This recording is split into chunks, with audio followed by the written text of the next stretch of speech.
अखेर 125 वर्षांचा वारसा जपणाऱ्या शकुंतला रेल्वेचं ग्रहण संपलं आहे।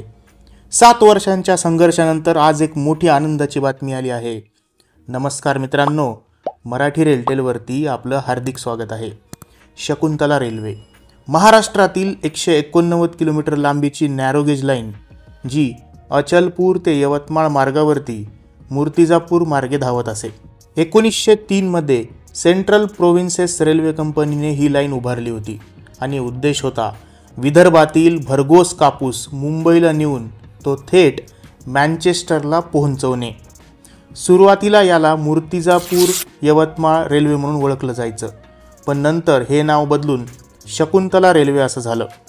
या लाईनवरती तब्बल 70 वर्षाहून अधिक काळ मँचेस्टरमध्ये बनवलेलं ZD स्टीम इंजिन धावत होते।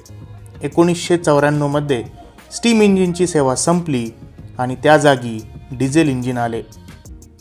2016 मध्ये भारतीय रेल्वेने या लाईनला ब्रॉडगेजमध्ये रूपांतर करण्याचा निर्णय घेतला आणि आता एक मोठं अपडेट आलं आहे।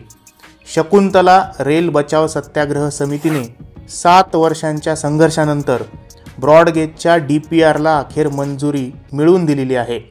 आतापर्यंत समितीच्या वतीने 36 आंदोलने करण्यात आली होती।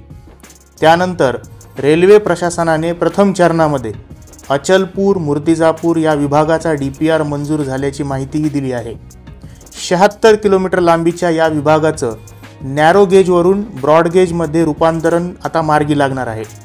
2022 मध्ये FLS मंजूर झाला होता, पण DPR नसल्यामुळे काम रखडलेलं होतं। मात्र सातत्यपूर्ण लढ्यामुळे हा अडथळा दूर झालेला आहे।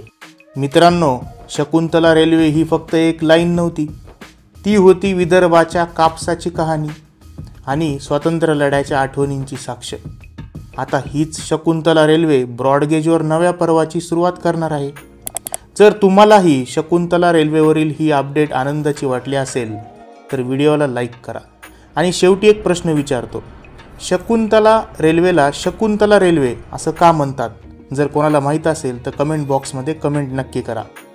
मराठी रेलटेलला सबस्क्राईब करा आणि ही माहिती रेल्वे प्रेमी मित्रांपर्यंत जरूर पोहोचवा। धन्यवाद।